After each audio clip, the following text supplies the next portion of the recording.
स्वागत है आपका एक नए वीडियो में। ये हमारा इंडियन पॉलिटी का क्लास नंबर 14 है, जिसके अंतर्गत आज हम लोग भाग 5 यानी कि संघ को स्टार्ट करने वाले हैं। तो पिछले क्लासेस में हम लोगों ने भाग 1 यानी कि संघ एवं उसके राज्य क्षेत्र, जो कि आपका आर्टिकल 1 से 4 तक था, उसको कंप्लीट किए। उसके बाद हम लोग भाग 2 जो कि नागरिकता है 5 से 11, इसको कंप्लीट किए। इसके बाद हम लोग भाग 3 जो कि आपका मौलिक अधिकार है आर्टिकल 12 से आर्टिकल 35 तक, इसको हम लोग कंप्लीट किए। उसके बाद नेक्स्ट हम लोग भाग 4 के बारे में पढ़े, जिसमें हम लोग आर्टिकल 36 से लेकर आर्टिकल 51 तक पढ़े। इसके अलावा हम लोग भाग 4 का, जिसको हम लोग मौलिक कर्तव्य की बोलते हैं, वो हम लोग पढ़े आर्टिकल 51A के अंतर्गत। उसके बाद आज हम लोग भाग 5 के बारे में पढ़ेंगे, जो कि आपका आर्टिकल 52 से लेकर आर्टिकल 151 तक आता है। तो भाग 5 जो कि आपका संघ है, और हम लोग संघ के बारे में आज स्टार्ट करेंगे। अगर हम लोग देखें संघ, तो संघ को कई भागों में इसको डिवाइड किया जाता है। अगर इसके हम लोग देखें तो सबसे पहले संघ को जो है वो ये आपका संघ है यानी कि यूनियन, और यूनियन को जो है कई सारे भागों में इसको डिवाइड किया गया है। एक है आपका कार्यपालिका यानी कि संघ की कार्यपालिका, जो कि आर्टिकल 52 से लेके आर्टिकल 68 तक आती है। एक है आपका संघ की विधायिका, जो कि आर्टिकल 79 से लेकर आर्टिकल 123 तक आता है। एक है आपका एक भाग अन्य जो भाग है वो है आपका संघ की न्यायपालिका, जो कि आर्टिकल 124 से लेकर आर्टिकल 147 तक आता है। इसके बाद आता है आपका कैग, और कैग जो है वो आर्टिकल 148 से लेकर आर्टिकल 152 तक आता है। हम सभी को पता है ये जो कैग है यानी कि कंट्रोलर एंड ऑडिटर जनरल, इसकी बात की जा रही है, ठीक है ना। तो ये बताया जा रहा है जो संघ है, इस संघ को टोटल हम लोग 5 भाग में, मतलब 4 भाग में बांट कर पढ़ते हैं। एक तो हो गया कार्यपालिका, एक हो गया विधायिका, एक हो गया न्यायपालिका, और एक हो गया कैग। कार्यपालिका जो है वो आपका आर्टिकल 52 से लेकर आर्टिकल 78 तक देखने को मिलता है। उसके बाद विधायिका जो है वो आपका 79 से लेकर 123 तक देखने को मिलता है। उसके बाद न्यायपालिका जो है वो आपका 124 से 147 के बीच में मिलता है। उसके बाद कैग जो है वो आपका 148 से 152 तक देखने को मिलता है। उसके बाद 151 तक देखने को मिलता है, 151। उसके बाद 152 से लेके 237 ये आर्टिकल है, ये आपका यहाँ से जो है वो राज्य शुरू हो जाता है, यानी कि भाग 6। तो भाग 5 जो है वो आपका आर्टिकल 52 से स्टार्ट होता है, और आपका आर्टिकल जो है वो 52 से स्टार्ट होता है और आर्टिकल 151 तक जाता है। उसके बाद भाग 6 आता है, जो कि आर्टिकल 152 से लेकर आर्टिकल 237 तक चला जाता है। आई होप यहाँ तक आपको अब किसी भी तरह का कोई भी दिक्कत नहीं होना चाहिए। तो संघ को हम लोग टोटल 4 भागों में बांट के पढ़ते हैं। संघ की विधायिका, संघ की कार्यपालिका, संघ की न्यायपालिका, और हम लोग कैग के बारे में पढ़ते हैं, यानी कि नियंत्रक और महालेखा परीक्षक। आर्टिकल हम लोग देखेंगे तो आर्टिकल 52 से 78, 79 से 123, 124 से 147, और आपका 148 से 151 कैग। अब हम लोग संघ की कार्यपालिका के बारे में पहले देखेंगे कि संघ की ये जो आपका कार्यपालिका है, ये वाला पॉइंट संघ की कार्यपालिका। तो संघ की कार्यपालिका को कितने भागों में बांटा गया वो देखते हैं। सबसे पहले हम लोग जानते हैं कि संघ की कार्यपालिका जो है वो आपका आर्टिकल 52 से स्टार्ट होता है और आपका 78 तक जाता है। तो 52 से 78 ये पहला पॉइंट याद रखिएगा। तो आपका जो संघ की कार्यपालिका है वो 52 से लेकर 78 तक आता है, आर्टिकल 52 से आर्टिकल 78 तक। अभी संघ को बांटा गया था कार्यपालिका में, विधायिका में, न्यायपालिका में और कैग में। फिर जिसमें से कार्यपालिका जो है आपका आर्टिकल 52 से आर्टिकल 78 तक आता है। इस कार्यपालिका को भी टोटल जो है वो 5 प्रकार में बांटा गया है। तो कार्यपालिका को अलग से 5 भागों में बांटा गया है। कितने भागों में? 5 भागों में। एक भाग हो गया आपका राष्ट्रपति, दूसरा भाग हो गया उपराष्ट्रपति, तीसरा भाग हो गया प्रधानमंत्री और मंत्रिपरिषद, उसके बाद चौथा भाग हो गया आपका अटॉर्नी जनरल, और पांचवा भाग हो गया आपका भारत सरकार के कार्य। तो संघ को 4 भागों में बांटे, विधायिका, कार्यपालिका, न्यायपालिका और कैग में। फिर कार्यपालिका को 5 भागों में बांटे, राष्ट्रपति, उपराष्ट्रपति, प्रधानमंत्री और मंत्रिपरिषद, अटॉर्नी जनरल और फिर भारत सरकार के कार्य। अगर हम लोग इसका अगर अनुच्छेद की बात करें तो वो है आपका, हम लोग देखें तो अनुच्छेद जो है वो आपका आता है आर्टिकल 52 से लेकर आर्टिकल 62 तक राष्ट्रपति है। उसके बाद आर्टिकल 63 से लेकर आर्टिकल 73 तक, ये 10 आर्टिकल है, वो आपका उपराष्ट्रपति से संबंधित है।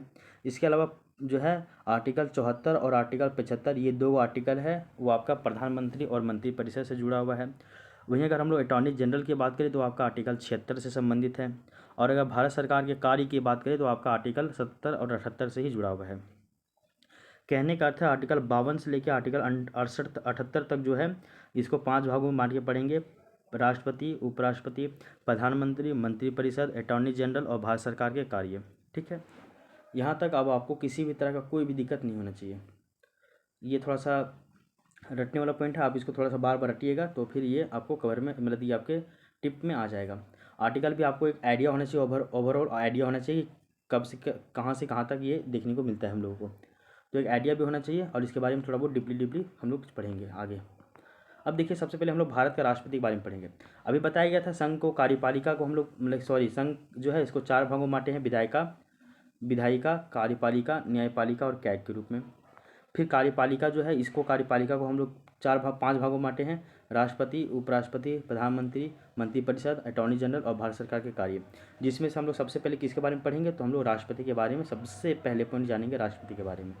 ठीक है, तो यहाँ तक आपको समझ में आना चाहिए राष्ट्रपति के बारे में। यहाँ हम लोग पढ़ेंगे सबसे पहला राष्ट्रपति के बारे में। ठीक है, ये हो गया। अब आइए हम लोग स्टार्ट करते हैं राष्ट्रपति के बारे में। और आज हम लोग राष्ट्रपति से संबंधित जितना कुछ भी हम लोग पढ़ सकते हैं उसको हम लोग देखने का प्रयास करते हैं।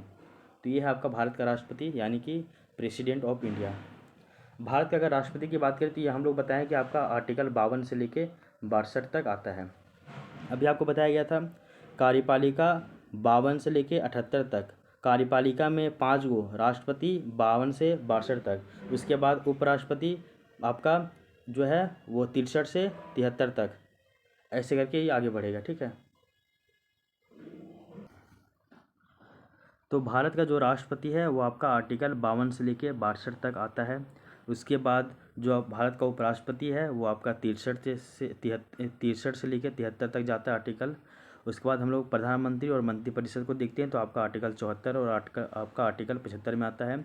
इसके बाद हम लोग जो है देखते हैं अटॉर्नी जनरल के बारे में, तो आपका आता है आर्टिकल 76 में। उसके बाद हम लोग देखते हैं जो है वो है आपका भारत सरकार के कार्य, जो कि आपका आता है 77 और 78 में। ठीक है ना, तो ये देख लीजिए ऐसा। तो अब हम लोग राष्ट्रपति के बारे में पढ़ते हैं। तो राष्ट्रपति के बारे में बताया आपका आर्टिकल 52 से लेकर 62 तक। तो 10 गो आर्टिकल तो मेन है, इसके अलावा और भी है। तो सबसे पहले हम लोग आर्टिकल 52 के बारे में पढ़ेंगे। आर्टिकल 52 क्या कहता है वो देखिए कि भारत का एक राष्ट्रपति होगा और यह देश संवैधानिक प्रमुख होगा, यानी कि ये देश का जो है वो संवैधानिक प्रमुख होगा और यह भारत का प्रथम नागरिक भी होगा। समझ में आया हम क्या बोलना चाह रहे हैं? सो हम बोले कि संघ के अंतर्गत हम लोग सबसे पहले जो है कार्यपालिका, संघ को कई सारे भागों में बांटा गया है। ठीक है ना, और संघ को कई सारे भागों में बांटा गया है, जिसमें से हम लोग सबसे पहले पढ़ेंगे विधायिका, कार्यपालिका, न्यायपालिका और आपका कैग के बारे में। तो जिसमें से हम लोग कार्यपालिका पढ़ेंगे। पहला, कार्यपालिका को भी 5 भागों में बांटा गया है। पहला है राष्ट्रपति, तो राष्ट्रपति के बारे में हम लोग देख रहे हैं। राष्ट्रपति का जो आर्टिकल है 52 से 62 तक है, जिसमें से हम लोग आर्टिकल 52 को देख रहे हैं। आर्टिकल 52 कहता है कि भारत का एक राष्ट्रपति होगा और यह देश का संवैधानिक प्रमुख होगा और यह भारत का प्रथम नागरिक भी होगा। ठीक है, पहला पॉइंट बता दिया गया है। आगे देखिए भारत में क्या है, तो संसदीय प्रकार की शासन व्यवस्था अपनाया गया है, जिसमें हमारे देश में 2 प्रमुख का प्रावधान किया गया है। हमारे भारत में पार्लियामेंट्री सिस्टम को अपनाया गया है। आप सवाल उठता है कि ये जो आपके देश में पार्लियामेंट्री सिस्टम है, इस पार्लियामेंट्री सिस्टम को आप कहाँ से लिए हैं? तो हम सभी को पता है कि जो आपका संसदात्मक यानी कि संसदीय शासन व्यवस्था जो है वो आपका ब्रिटेन से लिया गया है, जबकि जो आपका संघात्मक शासन व्यवस्था है यानी कि जो आपका फेडरल सिस्टम है, ये हम लोग कनाडा से लिए हैं। तो संसदीय शासन व्यवस्था हम लोग कहाँ से लिए हैं, तो हम लोग लिए हैं वो आपका ब्रिटेन से लिए हैं। तो संसदीय शासन प्रणाली के अनुसार जैसे ब्रिटेन में एक होता है आपका राज्य का प्रमुख, एक होता है आपका जो है वो सरकार का प्रमुख। तो हम लोग यहाँ देखते हैं कि एक होता है आपका राष्ट्र का प्रमुख और एक होता है आपका सरकार का प्रमुख, संसदीय प्रणाली के अनुसार। आई होप यहाँ तक अब आपको कोई भी दिक्कत नहीं होगा ये 2 पॉइंट में। इसके बाद देखिए आगे, राष्ट्र का प्रमुख जो है वो राजा रानी ये होता है कहाँ पे, ब्रिटेन में राजा या फिर रानी होता है राष्ट्र का प्रमुख, लेकिन भारत में जो है राष्ट्र का प्रमुख कौन है, तो आपका प्रेसिडेंट है। कौन है? प्रेसिडेंट है। और वहीं सरकार का प्रमुख कौन है, तो वहाँ पे भी प्रधानमंत्री है और यहाँ पे भी प्रधानमंत्री है। वहाँ बोले तो ब्रिटेन की बात की जा रही है, तो ब्रिटेन में भी सरकार का प्रमुख प्रधानमंत्री है और भारत में भी सरकार का प्रमुख प्रधानमंत्री है। ब्रिटेन में राष्ट्र या फिर राज्य का प्रमुख जो है वो राजा या रानी है, जबकि भारत में राज्य या फिर जो राष्ट्र का प्रमुख है वो प्रधानमंत्री ये राष्ट्रपति है। ठीक है, आगे देखिए इसके बाद की चर्चा की गई है वो देखिए भारत में राष्ट्र के प्रमुख को क्या कहते हैं।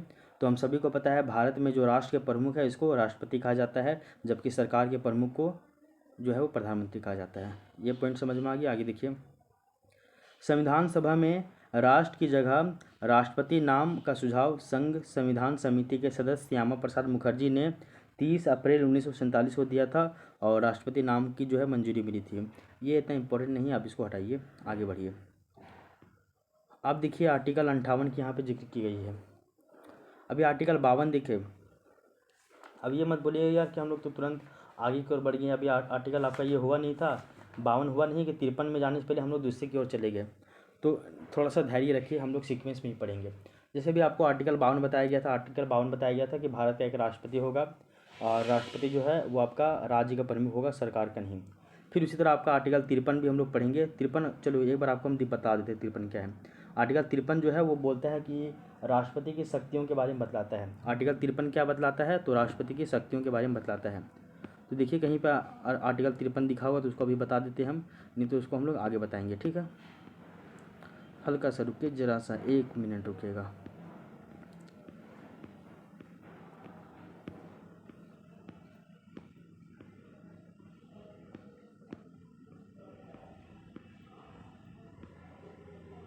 ये देखिए आर्टिकल 53 हम लोग देखते हैं। तो अभी आर्टिकल 52 देखिए कि भारत का एक राष्ट्रपति होगा। अब हम लोग देखते हैं आर्टिकल 53, और आर्टिकल 53 जो है इसमें राष्ट्रपति की शक्तियों के बारे में जिक्र किया गया, यानी कि पावर ऑफ प्रेसिडेंट, राष्ट्रपति की शक्तियों के बारे में। इसमें बताया गया है कि अनुच्छेद जो है ये 53 के अनुसार देखिए कि अनुच्छेद 53 में सरकार की कार्यपालिका शक्ति जो है वो राष्ट्रपति में निहित होती है। तो अनुच्छेद 53 में बोला गया है कि जो सरकार का जो कार्यपालिका शक्ति है, वो कार्यपालिका संबंधी जो भी शक्ति है वो किस में निहित है, तो आपका राष्ट्रपति में निहित है। ये पॉइंट बताया गया। इसके बाद देखिए राष्ट्रपति इन शक्तियों का प्रयोग जो है वो स्वयं या फिर अपने अधीनस्थ जो है वो अधिकारियों के द्वारा करता है, या फिर अपने अधीनस्थ जो मंत्रिपरिषद है इसके द्वारा ये करता है। तो आर्टिकल 53 में जो है बताया गया है कि सरकार की जो कार्यपालिका संबंधी शक्ति है वो राष्ट्रपति में निहित होती है, और राष्ट्रपति ये जो शक्तियाँ हैं ये खुद यूज करे या तो फिर स्वयं या फिर अपने अधीनस्थ जो है मंत्रिपरिषद इसकी सलाह पे वो करता है। तो मतलब कि राष्ट्रपति खुद नहीं करता, मंत्रिपरिषद के सलाह पे करता है। तो ये आपका आर्टिकल 53 हो गया। तो आर्टिकल 52 हम लोग देखे, हम लोग आर्टिकल 53 भी देख लिए। अब हम लोग चलते हैं आर्टिकल 54 की ओर, ठीक है ना।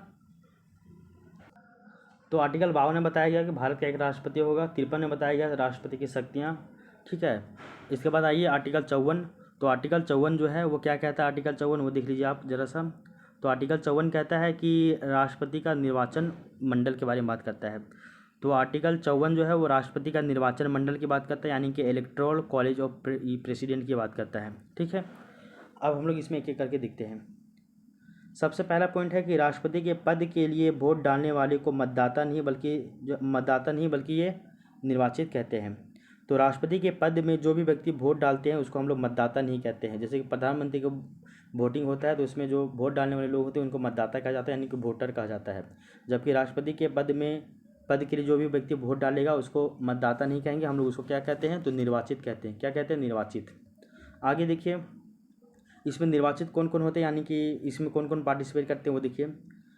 वोटर कौन कौन होते हैं, तो देखिए पहला चीज़ कि लोकसभा के निर्वाचित सदस्य, तो लोकसभा के निर्वाचित सदस्य, राज्यसभा के निर्वाचित सदस्य, इसके बाद राज्य जो विधानसभा है वहाँ के सदस्य, और राज्य विधानसभा के सदस्य इसमें आएंगे, ठीक ना। और राज्य विधानसभा के जितने भी सदस्य होते हैं आपको पता होना चाहिए सारे के सारे जो है वो निर्वाचित ही होते हैं। राज्य विधानसभा में जो है वो आपका मनोनीत सदस्य नहीं होता है, ये भी आपको पता होना चाहिए, ठीक है ना। अगर हम लोग देखें तो राज्य में विधानसभा और विधान परिषद होता है। विधान परिषद में आपका मनोनीत सदस्य होगा लेकिन विधानसभा में नहीं। तो राज्य का विधानसभा के जो है वो सभी सदस्य इसमें शामिल होते हैं क्योंकि वो सारे निर्वाचित हैं।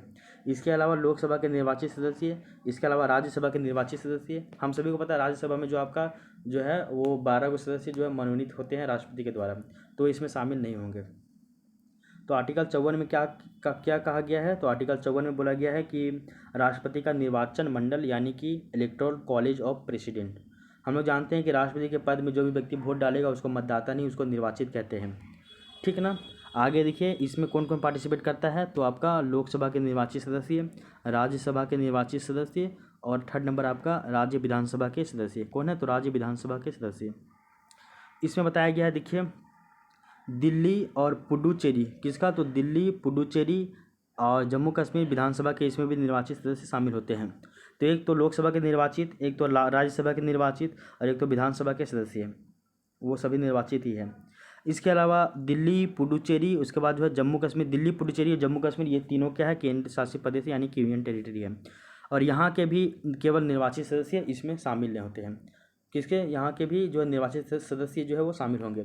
तो दिल्ली, पुडुचेरी, जम्मू कश्मीर, यहाँ के भी जो है विधानसभा का जो निर्वाचित सदस्य है वो शामिल होगा। विधान परिषद का इसमें कोई भी जिक्र नहीं है। आगे देखिए, पुडुचेरी और दिल्ली को जो है 70वें नंबर के जो संविधान संशोधन हुआ था उसके माध्यम से 1992 में इसको जोड़ा गया था। तो जानते हैं हम लोग, देखो दिल्ली, पुडुचेरी और जम्मू कश्मीर ये तीन गो ऐसा केंद्र शासित प्रदेश है जिसको राष्ट्रपति के चुनाव में जो है वो वोट डालने का अधिकार है। इसमें से दिल्ली और जो पुडुचेरी है इसको 70वें संविधान संशोधन के माध्यम से 1992 में इनको जोड़ा गया है। और ये लोग अपना जो पहला वोट जो है वो आपका 1997 के चुनाव में देते हैं, राष्ट्रपति के चुनाव में। 1992 में जोड़ा गया, लेकिन उस समय जो है राष्ट्रपति का चुनाव हो गया होगा, इसलिए 1997 में फिर इन लोग राष्ट्रपति का चुनाव देते हैं, ठीक है ना, 5 साल के बाद। नोट, कुछ बात इंपॉर्टेंट है वो देख लीजिए। पहला बात कि राष्ट्रपति के चुनाव में मनोनीत सदस्य नहीं होते हैं। कौन सदस्य नहीं होंगे, तो मनोनीत सदस्य नहीं होंगे। इसमें केवल और केवल सभी जो है वो निर्वाचित सदस्य ही शामिल होते हैं।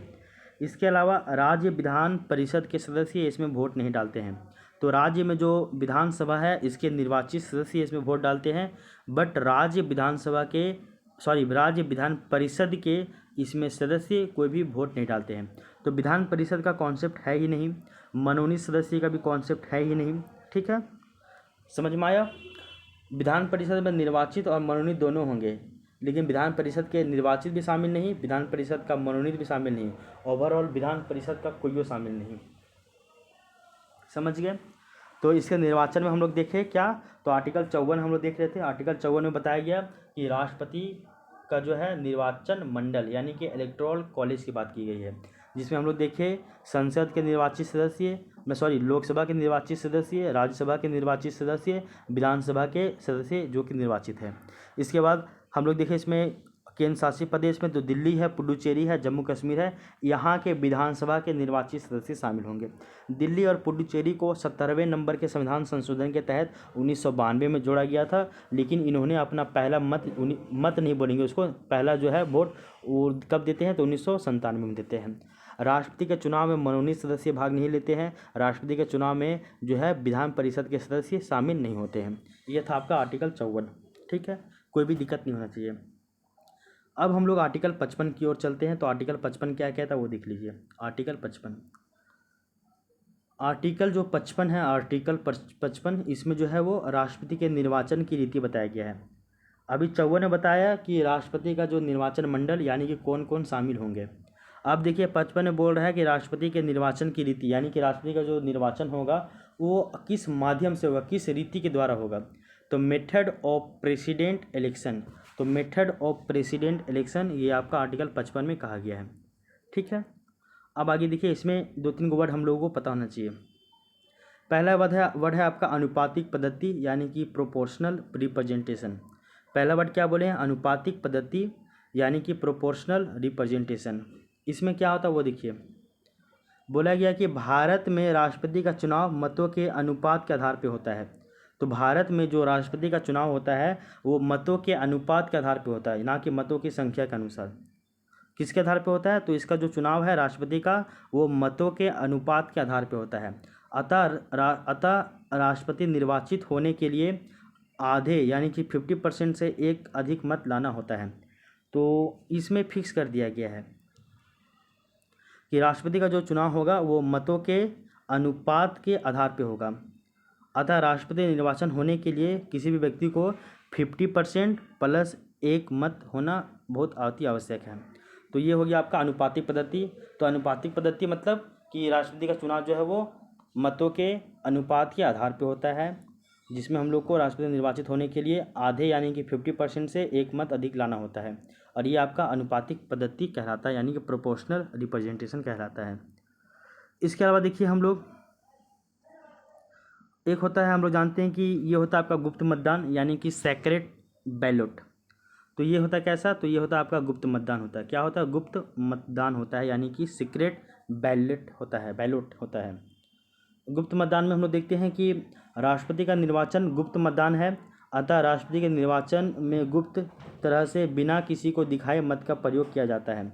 यानी कि आप किसको वोट दिए हैं, किसको नहीं दिए हैं, ये किसी को पता नहीं चलता है, ये गुप्त रूप से दिया जाता है।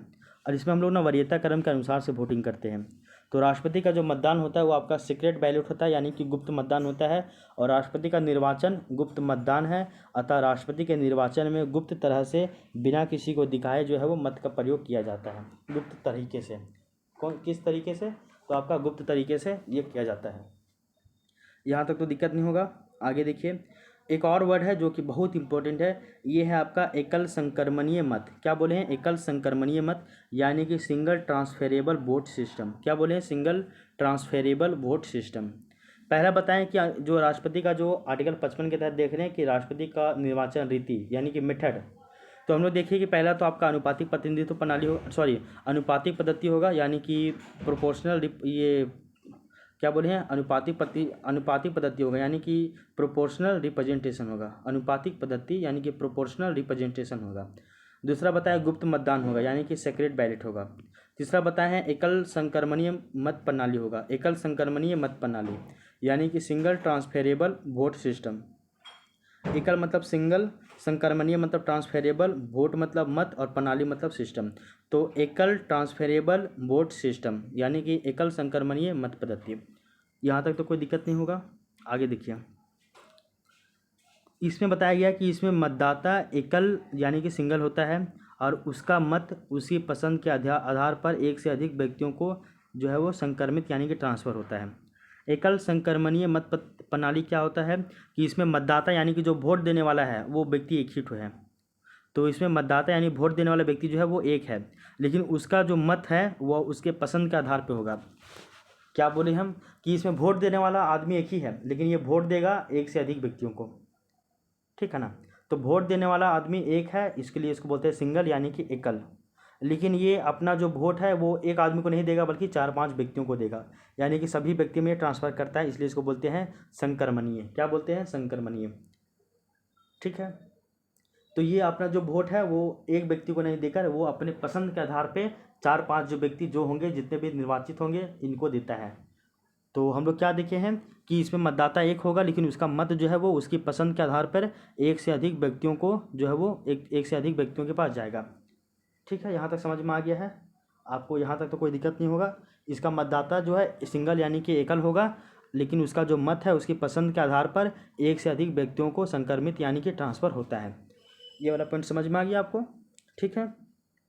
अब अगर ओवरऑल बोले हम लोग तो राष्ट्रपति का जो चुनाव होता है इसका रीति क्या है?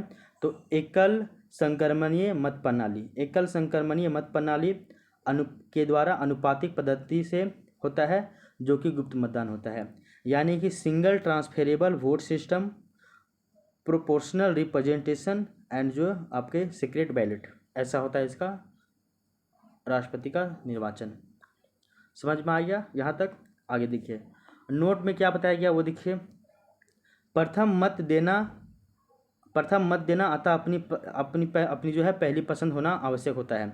यदि निर्वाचक पहली पसंद नहीं होता है तो वो मत जो है रद्द कर दिया जाता है। आपको ऐसे देखिए 4 गो व्यक्ति है, ठीक है, ये 4 गो व्यक्ति है। 4 गो व्यक्ति में ये लिखा हुआ ए, ये लिखा हुआ बी, ये लिखा हुआ सी, ये लिखा हुआ डी। हमको ऐसा है कि हमको जो है सी नंबर ज़्यादा पसंद है तो हम लिख देंगे पहला प्रायोरिटी में सी। उसके बाद हमको डी नंबर पसंद है तो लिख देंगे डी। उसके बाद ए नंबर पसंद तो लिख देंगे ए। उसके बाद बी नंबर पसंद है उसको लिख देंगे बी। तो पहला प्रायोरिटी किसको दिए हैं? तो सी को दिए हैं। एक और व्यक्ति आया, यही 4 गो व्यक्ति में है, उसमें वो किसको देगा पसंद पहला? तो मान लेते हैं वो पहला पसंद दिया आपका डी को। पहला व्यक्ति जो है वो मतलब दूसरा व्यक्ति जो है वो डी को पहला पसंद दिया। उसके बाद दूसरा नंबर का पसंद दिया वो आपका, तो वो दिया बी को। तीसरा नंबर पसंद दिया वो आपका ए को, और चौथा नंबर पसंद दिया सी को। तो इसका अलग हो गया, इसका अलग हो गया। ये सी को दिया प्राथमिकता, ये दिया डी को। लेकिन यहाँ पे देखिए ये जो है बी को जो है मतलब कि डी को सेकंड नंबर में दिया, जबकि ये जो है वो बी को मतलब ये सेकंड नंबर में दिया। जबकि ये सी मतलब कि ए को थर्ड नंबर में दिया, जबकि ये भी ए को थर्ड नंबर में दिया। ये बी को फोर्थ नंबर में दिया, जबकि ये सी को फोर्थ नंबर में दिया, ठीक है। तो यहाँ पे वरीयता तो दिया गया भैया, यहाँ पे पहला पसंद तो सबका पता चल गया यहाँ पे कि ये सी को पसंद कर रहा है, ये डी को पसंद कर रहा है। सबसे कम ये बी को पसंद कर रहा है, सबसे कम ये सी को पसंद कर रहा है। तो समझ में आया ये पॉइंट?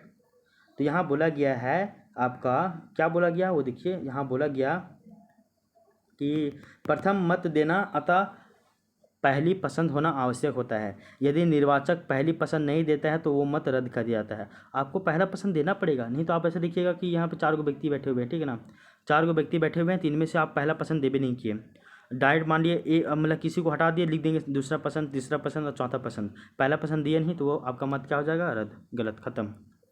आगे देखिए, राष्ट्रपति के निर्वाचन में नोटा का यानी कि राष्ट्रपति के निर्वाचन में नोटा का प्रयोग नहीं होता है, ये भी आपको पता होना चाहिए, ठीक है।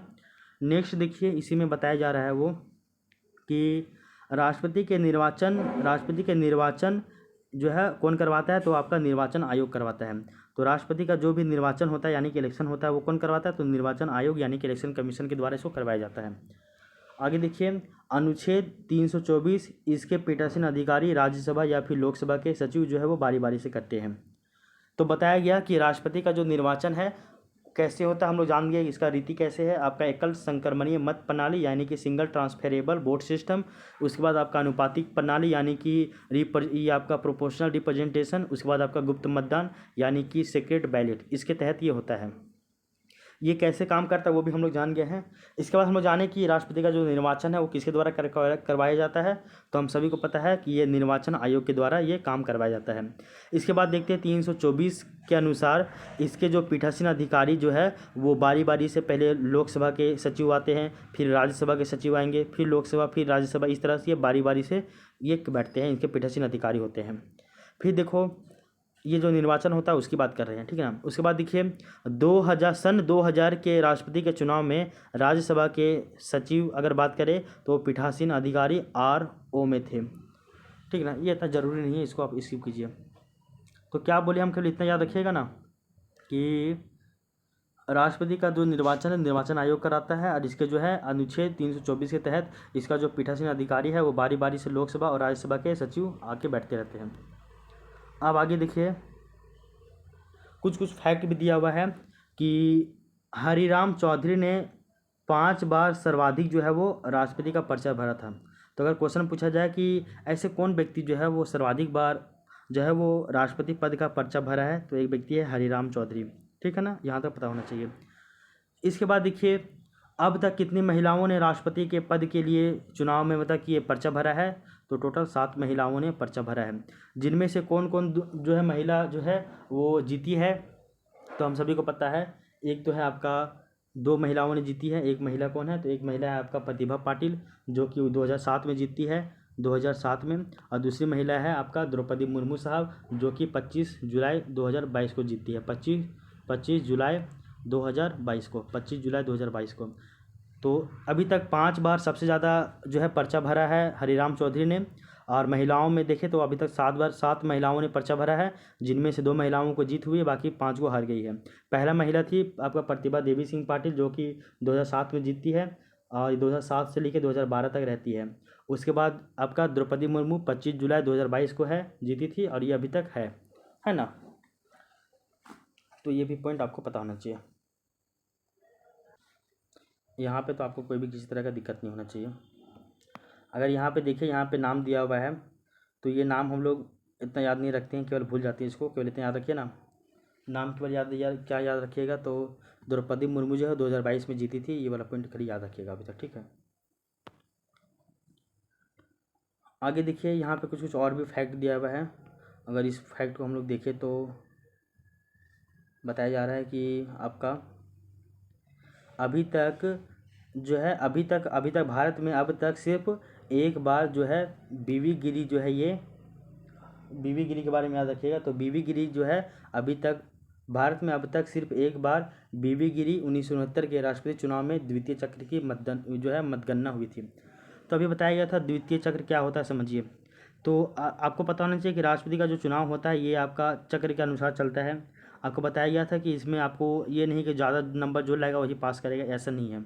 इसमें आपको 50% +1 ये लाना पड़ेगा। अगर आप देखिएगा पहला बार का गणना में आपका कोई व्यक्ति पहुंच गया 49%, ठीक है ना, तो फिर भी उसको 50% +1 के लिए उसको दूसरी बार गणना करना ही पड़ेगा, ऐसा वाला कहानी बोले हम, ठीक है।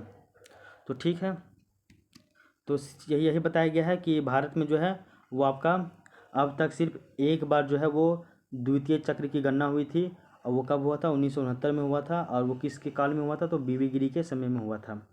राष्ट्रपति चुनाव में द्वितीय चक्र की मतगणना हुई थी। आगे देखिए, यदि किसी मतदान में उम्मीदवार को 50% प्लस एक अधिक मत अगर नहीं प्राप्त होता है तो सबसे कम मत वाले जो प्राप्त उम्मीदवार है इसके मतों को सब में आपस में बांट दिया जाता है और इसे ही द्वितीय चक्र की मतगणना कहते हैं। क्या है देखिए, 4 व्यक्ति हैं बताए थे। 4 व्यक्ति में पहला प्रायोरिटी जिसको ज़्यादा मिला है, अगर 50% प्लस वन ला लेता है तो वो जीत जाता है। लेकिन अगर वो व्यक्ति 50% प्लस वन नहीं ला पाता है तो ऐसे में द्वितीय चक्र की गणना होती है। उसके बाद जो चौथा नंबर के व्यक्ति, मान कि ये सी नंबर है, सी नंबर को सबसे कम वोट मिला है, इसको बी को सबसे ज़्यादा वोट मिला है, सबसे ज़्यादा वोट मिला है। इसके बाद डी को मिला है, उसके बाद ए को मिला है, सबसे कम जो है सी को मिला है। तो सबसे कम जिसको वोट मिला है उसको निकाल के और इसका जो वोट है ये तीनों में हम लोग बांट देते हैं। इसी को हम लोग बोलते हैं द्वितीय चक्र की मतगणना। इसी को क्या बोला जाता है? तो द्वितीय चक्र की मतगणना जो है वो कहा जाता है। यहाँ तक आपको समझ में आना चाहिए। इसके बाद जो है हम लोग आगे चलते हैं।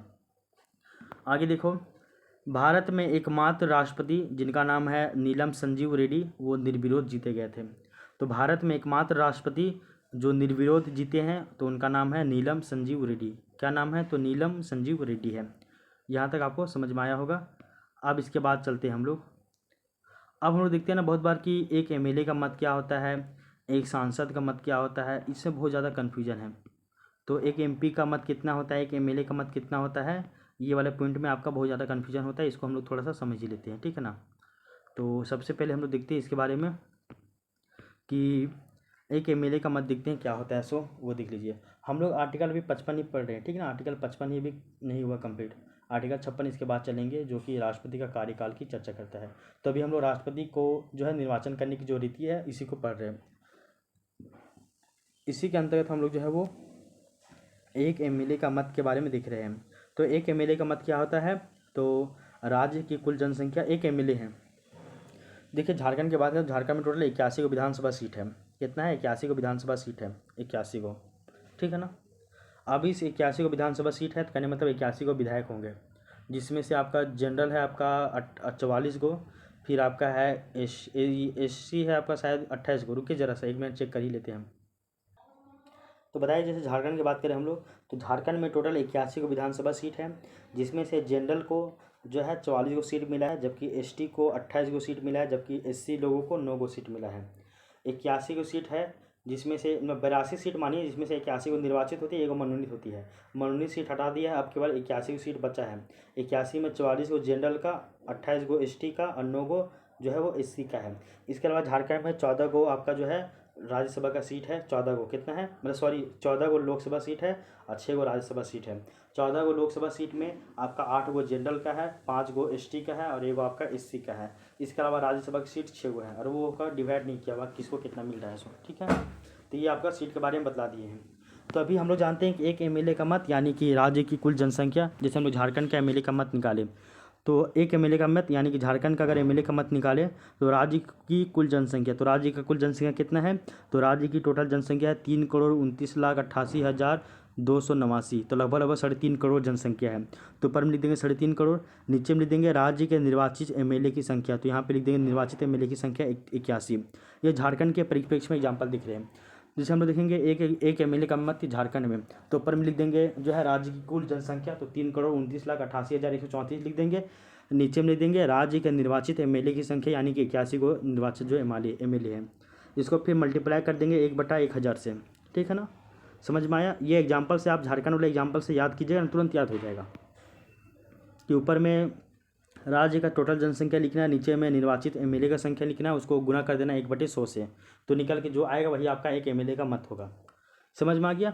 आगे देखिए, इसमें जो है इसमें 1971 के किसका, तो 1971 की जनसंख्या का प्रयोग किया जाता है, क्योंकि उत्तर और दक्षिण भारत की जनसंख्या में बहुत अंतर नहीं था।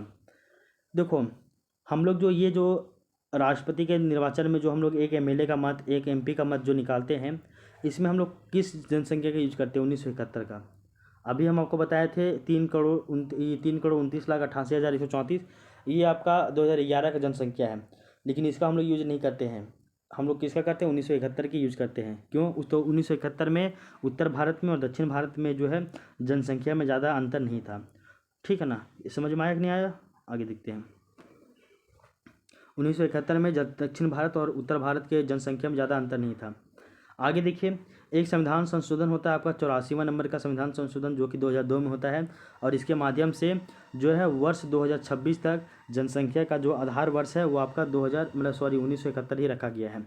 तो हम लोग जानते हैं कि राष्ट्रपति के चुनाव में जो हम लोग MP और MLA का जो मत निकालते हैं, इसमें हम लोग किस वर्ष की जनसंख्या की यूज करते हैं, तो 1971 की जनसंख्या की यूज करते हैं।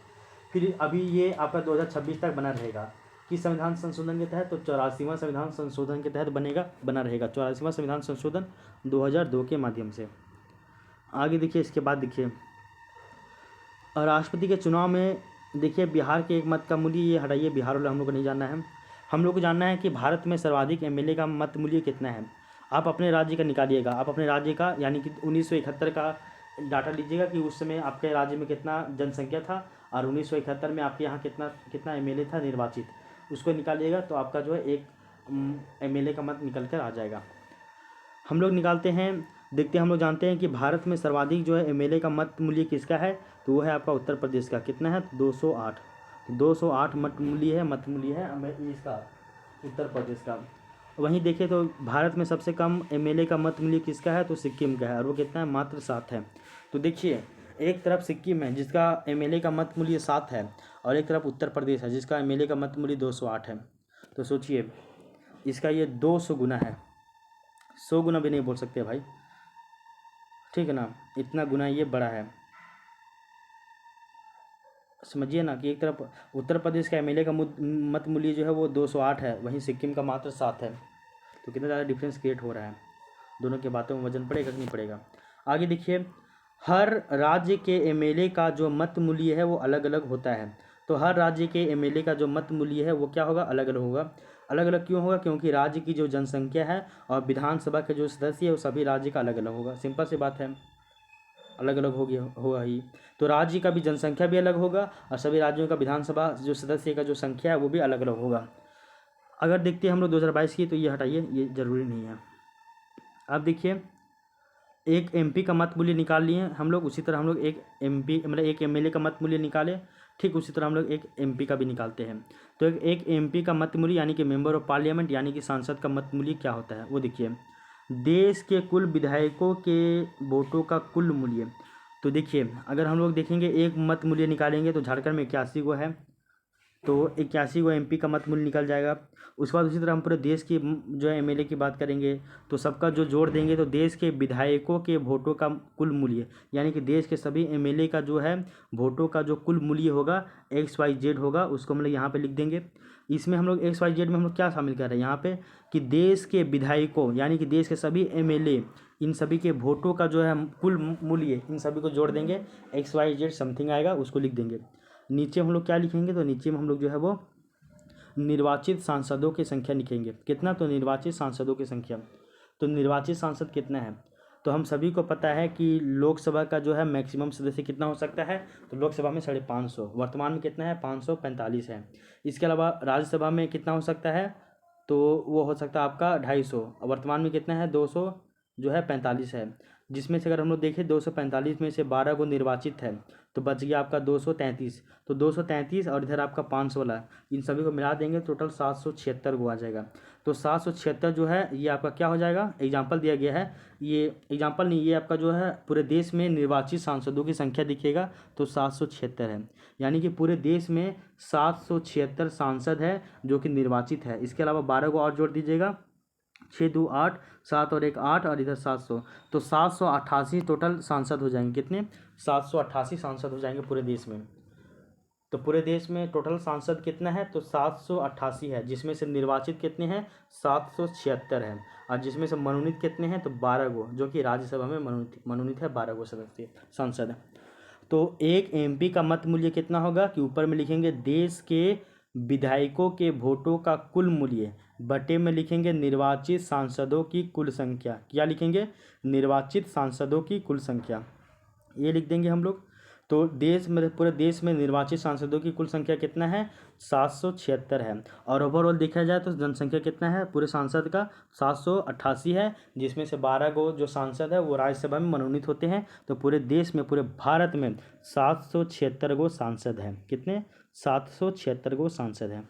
ये वाला भी पॉइंट आपको पता होना चाहिए यहाँ तक, ठीक है। आगे देखिए, अगर हम लोग एक पॉइंट निकाले तो सभी सांसदों के मत का जो मूल्य है वो आपका बराबर होता है। ये पॉइंट तो हमेशा याद रखिएगा कि जो सभी सांसद होते हैं, सभी सांसदों के मत का मूल्य बराबर होता है, लेकिन सभी एमएलए के मत का मूल्य बराबर नहीं होता, लेकिन सांसदों का होता है। देश के कुल सांसदों का अगर हम लोग मत मूल्य देखें तो आपका लगभग मतलब होता है कितना? तो 5,43,200 होता है ना। मान लीजिए 5.5 लाख होता है। आगे देखिए, हम लोग एमएलए प्लस एमपी बटे में 2 प्लस 1 कर देते हैं, तो इस तरह से जो आपका ये डाटा निकल कर आता है। आप इसको याद मत कीजिए, ये हटाइए इसको। केवल इतना याद रखिएगा ना कि सभी सांसदों का जो मत मूल्य होता है वो आपका बराबर होता है। देश में टोटल सांसद कितने हैं? 788 है, जिनमें से 12 गो मनोनीत है, बाकी 776 गो सांसद क्या है? निर्वाचित है। इसके अलावा हम जानते हैं एक एमपी का मत मूल्य क्या होता है, तो ऊपर में लिखते हैं देश के विधायकों के वोटों का कुल मूल्य, और बट्टे में नीचे में लिखते हैं निर्वाचित सांसदों की कुल संख्या, ये लिखते हैं, ठीक है ना। यहाँ तक समझ में आ गया? यहाँ तक तो आपको समझ में आया ना भाई? यहाँ तक तो अब आपका कोई किसी भी तरह का कोई भी कन्फ्यूजन नहीं होना चाहिए यहाँ पे, क्योंकि ये पॉइंट जो है बहुत ज़्यादा इंपॉर्टेंट है, ठीक है ना। हाँ,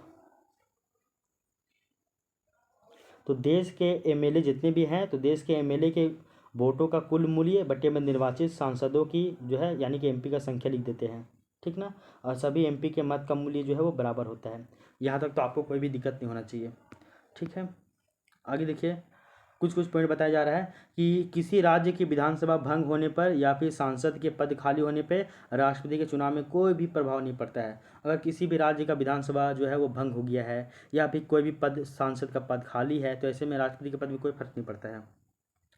राष्ट्रपति के निर्वाचन में यदि किसी भी तरह का अगर कोई भी विवाद होता है तो वो आपका अनुच्छेद 71 के तहत इसकी सुनवाई केवल और केवल सुप्रीम कोर्ट में होता है, और सुप्रीम कोर्ट का ही जो निर्णय है वो आपका अंतिम निर्णय होता है। समझे? तो राष्ट्रपति के निर्वाचन से संबंधित विवादों का निपटारा उच्चतम न्यायालय के द्वारा किया जाता है, और निर्वाचन अवैध घोषित होने पर उसके द्वारा किए गए कार्य जो है वो आपका अवैध नहीं होता है। और ये जो सुप्रीम कोर्ट किस आर्टिकल के तहत इसका सुनवाई करता है, तो आपका आर्टिकल 71 के तहत, ठीक ना।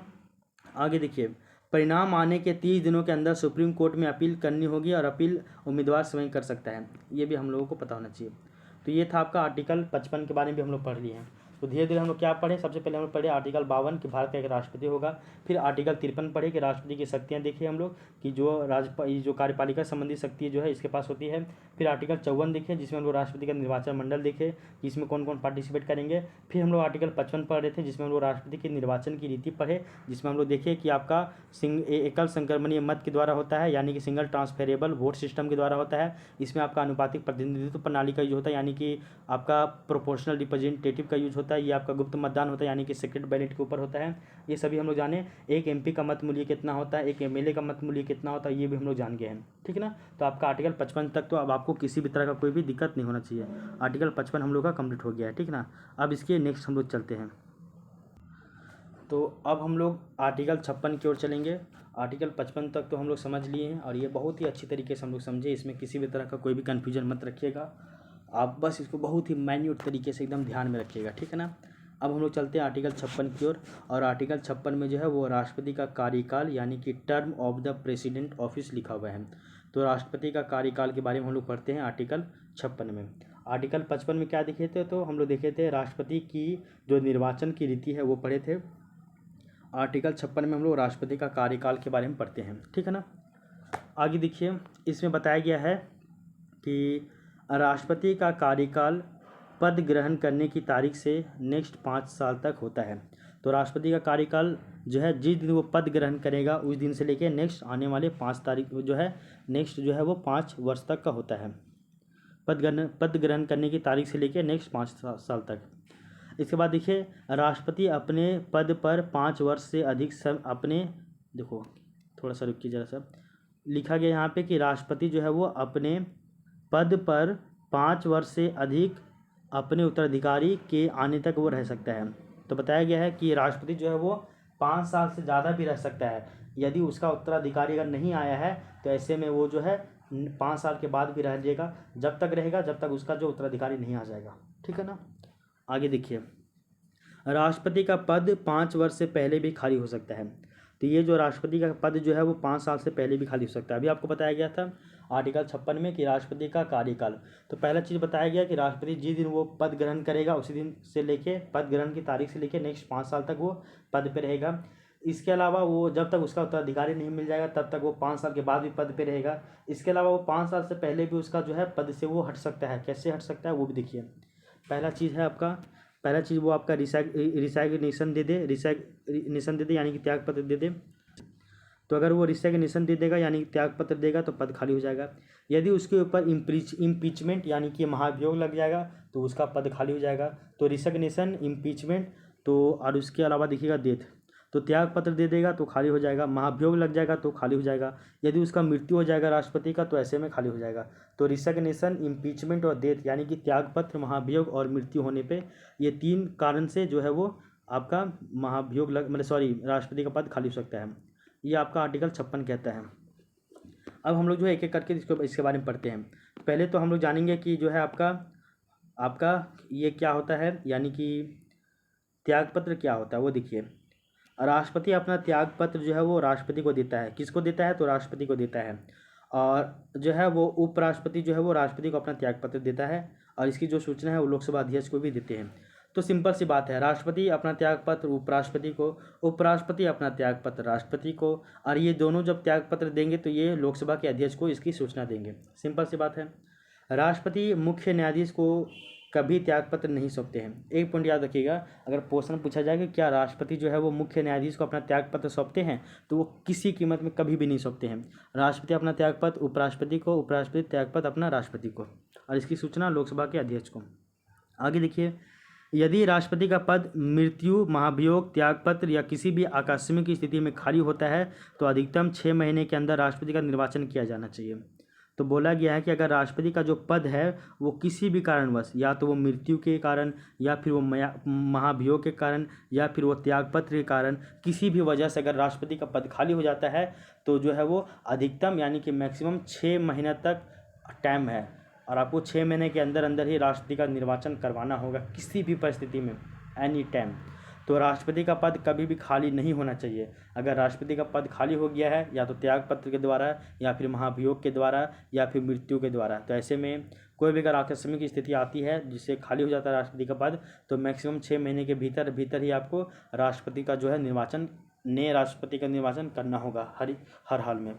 ठीक है ना। आगे देखिए, यदि राष्ट्रपति का पद खाली होता है तो उपराष्ट्रपति कार्यवाहक राष्ट्र के रूप में काम कर सकते हैं। सिंपल सी बात बताया गया है। अभी आपको बताया गया था कि 6 महीने तक जो है वो 6 महीने के भीतर आपको राष्ट्रपति का पद भरना होगा। अगर किसी कारणवश डेथ या रिसाइग्नेशन या फिर इम्पीचमेंट के कारण जो है पद खाली हो जाता है, तो ऐसे समय में बताया गया है कि अगर राष्ट्रपति का पद खाली हो गया है तो ऐसे में जो है वो उपराष्ट्रपति जो है, उपराष्ट्रपति यानी कि राज्यसभा के जो सभापति होते हैं, वो जो है आपका कार्यवाहक राष्ट्र के रूप में, राष्ट्रपति के रूप में काम करेंगे। किसके रूप में? तो आपका कार्यवाहक राष्ट्रपति के रूप में काम करेंगे। ठीक है। आगे देखिए, अगर किसी कारणवश अगर उपराष्ट्रपति नहीं होते हैं तो ऐसे में जो आपका मुख्य न्यायाधीश के जो इसके अगर उपराष्ट्रपति भी नहीं अवेलेबल है तो ऐसे में जो आपका सुप्रीम कोर्ट का जो मुख्य न्यायाधीश है वो, और अगर सुप्रीम कोर्ट का अगर मुख्य न्यायाधीश भी नहीं है तो ऐसे में जो है सुप्रीम कोर्ट का वरिष्ठ न्यायाधीश ये राष्ट्रपति के पद में जो है वो बैठेगा, यानी कि कार्यवाहक राष्ट्रपति बनेगा। तो पहले चीज़ बताया गया है कि राष्ट्रपति का पद किसी भी कीमत पर खाली नहीं होगा। अगर कभी ऐसा आकस्मिक स्थिति आ जाता है कि राष्ट्रपति का पद जो है खाली हो जाता है मृत्यु से, रिसाइग्नेशन से, या फिर आपका इम्पीचमेंट से, तो ऐसे स्थिति में जो है वो 6 महीने के भीतर आपको राष्ट्रपति का जो है पद, नया राष्ट्रपति का जो है चुनाव वो करवाना होगा। और जब तक चुनाव नहीं होता तब तक जो है 6 महीने के लिए राष्ट्रपति जो है वो राष्ट्रपति के पद में कौन बैठेगा? तो उपराष्ट्रपति बैठेगा कार्यवाहक राष्ट्रपति के रूप में। अगर उपराष्ट्रपति भी नहीं है तो आपका सुप्रीम कोर्ट के जो है वो जज बैठेंगे, चीफ जज। अगर सुप्रीम कोर्ट के मुख्य न्यायाधीश भी नहीं है तो ऐसे में सुप्रीम कोर्ट के जो वरिष्ठ जज है वो आकर बैठेंगे।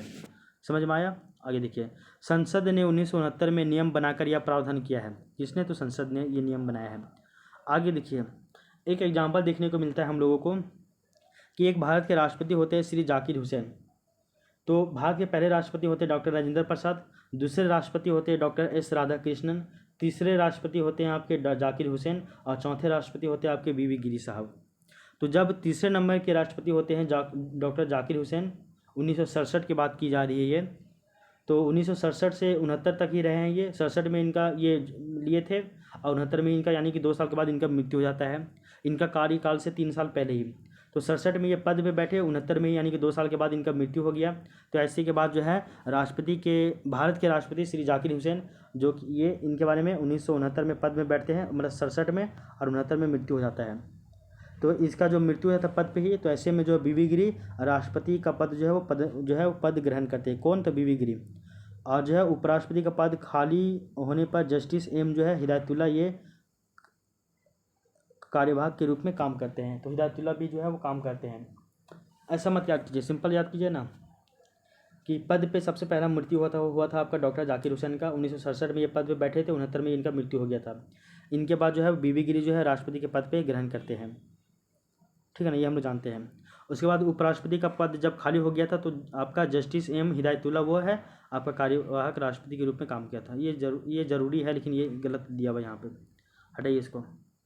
आगे देखिए, राष्ट्रपति के पद पर कार्य करने वाला हर वो व्यक्ति राष्ट्रपति के पद की शपथ लेगा। तो राष्ट्रपति के पद पे कोई भी व्यक्ति अगर राष्ट्रपति का पद पे बैठेगा तो वो राष्ट्रपति का शपथ लेगा ही लेगा।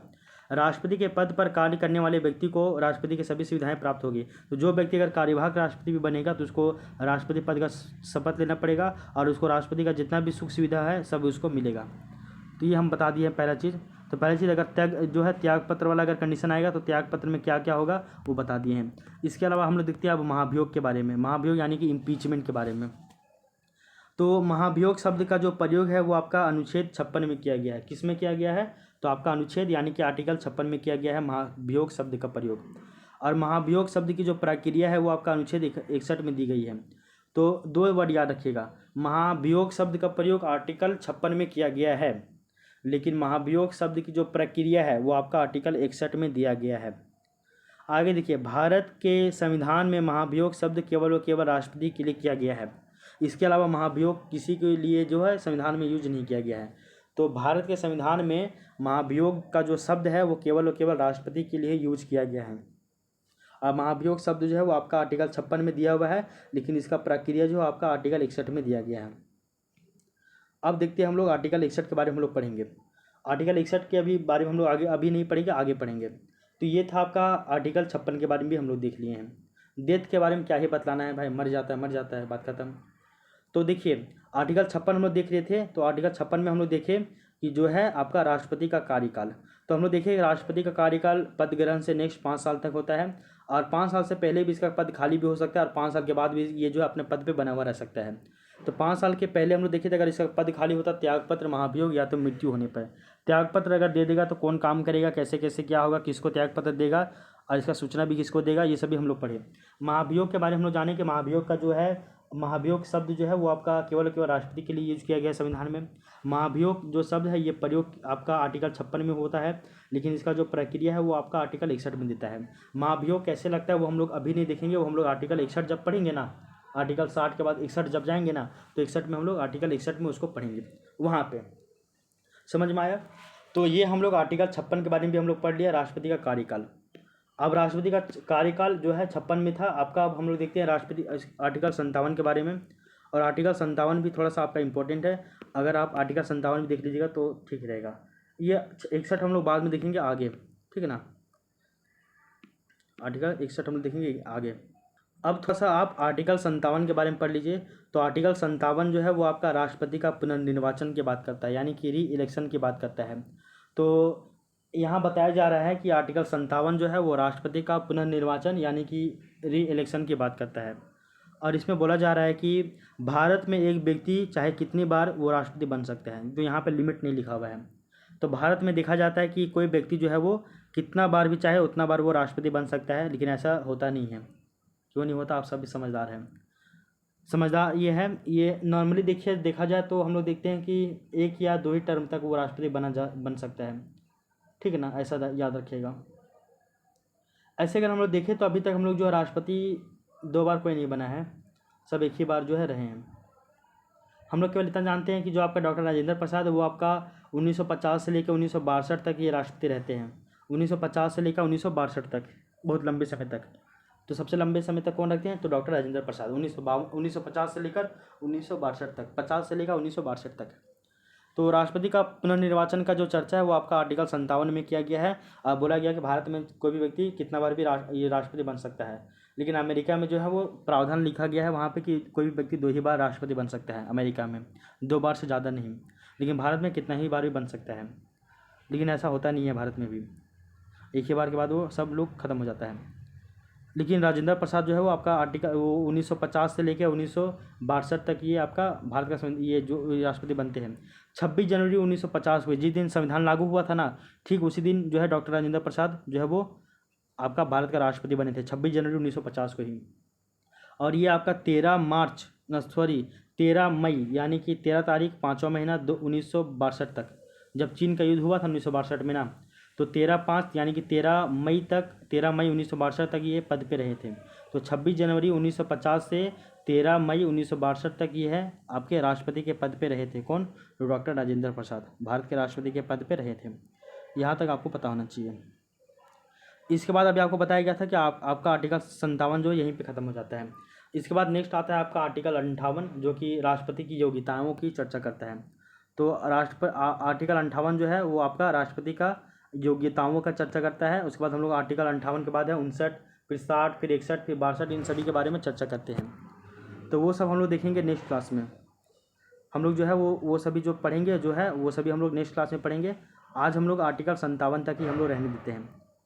इसके बाद हम लोग आर्टिकल 58, 59, 60, 61 जो कुछ भी है सभी के बारे में हम लोग आगे पढ़ेंगे। तो आज हम लोग क्या क्या पढ़ें एक बार रिकॉल कर लेते हैं। तो रिकॉल हम लोग करें तो इसमें देखते हैं हम लोग कि हम लोग सबसे पहले जाने क्या, रुकिए ज़रा सा 1 मिनट। सबसे पहले हम लोग जो है वो भाग 5 के बारे में पढ़ना स्टार्ट किए थे आज की क्लास में, जो कि है आपका संघ। संघ को कई सारे भागों में बांटा गया है, जैसे कि कार्यपालिका, विधायिका, न्यायपालिका और कैग में। कार्यपालिका जो है वो आपका आर्टिकल 52 से 78 तक है, विधायिका 79 से 123 तक है, न्यायपालिका 124 से लेकर 147 तक है, और कैग आपका 148 से लेकर 151 तक है। फिर 152 से लेकर 237 तक आपका भाग 6 स्टार्ट हो जाता है, राज्य। उसके बाद जो आपका संघ की कार्यपालिका है इसको हम लोग 5 भागों में बांटते हैं, जो कि आपका आर्टिकल 52 से लेकर आर्टिकल 78 तक है। पहला आपका राष्ट्रपति जो कि आपका आर्टिकल 52 से लेकर 62 तक है। दूसरा है उपराष्ट्रपति जो कि आपका आर्टिकल 63 से लेकर 73 तक है। तीसरा है आपका प्रधानमंत्री और मंत्रिपरिषद जो कि आपका आर्टिकल 74 और 75 में है। चौथा है आपका अटॉर्नी जनरल जो कि आपका आर्टिकल 76 में है। और आपका जो 5वां है वो आपका है भारत सरकार के कार्य जो कि आपका 77 और आर्टिकल 78 में ये शामिल है। इसके बाद हम लोग राष्ट्रपति के बारे में पढ़ना स्टार्ट किए। और राष्ट्रपति के जो है हम लोग जाने कि आपका आर्टिकल 52 से लेकर आर्टिकल 62 तक ये आया है। तो इसमें हम लोग आर्टिकल 52 पढ़े, आर्टिकल 53 पढ़े, आर्टिकल 54 पढ़े, 55 पढ़े, 56 पढ़े, 57 पढ़े। आर्टिकल 52 में जाने कि भारत का एक राष्ट्रपति होगा। आर्टिकल 53 में जाने की राष्ट्रपति की शक्तियों के बारे में। आर्टिकल 54 में जो है राष्ट्रपति का निर्वाचन मंडल के बारे में जाने कौन कौन शामिल होगा। आर्टिकल 55 में राष्ट्रपति का जो निर्वाचन की रीति जाने कि कैसे होगा। आर्टिकल 56 में राष्ट्रपति का जो है कार्यकाल के बारे में जाने, और ये कार्यकाल जो है 3 तरह से खत्म भी हो सकता है, रिकग्निशन, इम्पीचमेंट, उसके बाद डेथ। उसके बाद हम लोग आर्टिकल 57 देखें, राष्ट्रपति का पुनर्निर्वाचन यानी कि री इलेक्शन की बात की जा रही है, जो कि कितना बार भी कर सकते हो आप। तो यहाँ तक हम लोग देख लिए हैं आर्टिकल जो है 57 तक। कल की क्लास में हम लोग जो है आर्टिकल 58, 59 जो है इसको भी पढ़ेंगे, और उसके बाद जो है राष्ट्रपति से संबंधित जितना भी पॉइंट बन सकता है उसको हम लोग देखने का प्रयास करेंगे। तो आई होप ये वाला क्लास आपको पसंद आया होगा। अब हम लोग जो है मिलते हैं नेक्स्ट क्लास में। तब तक के लिए thank you, take care, bye bye. आप क्लास में बने रहिए, वीडियो को देखते रहिए, पसंद करते रहिए और खूब मन लगा कर पढ़िए। बस इतना ही कहना चाहते हैं। अब हम लोग मिलते हैं नेक्स्ट क्लास में। तब तक के लिए thank you, take care, bye bye.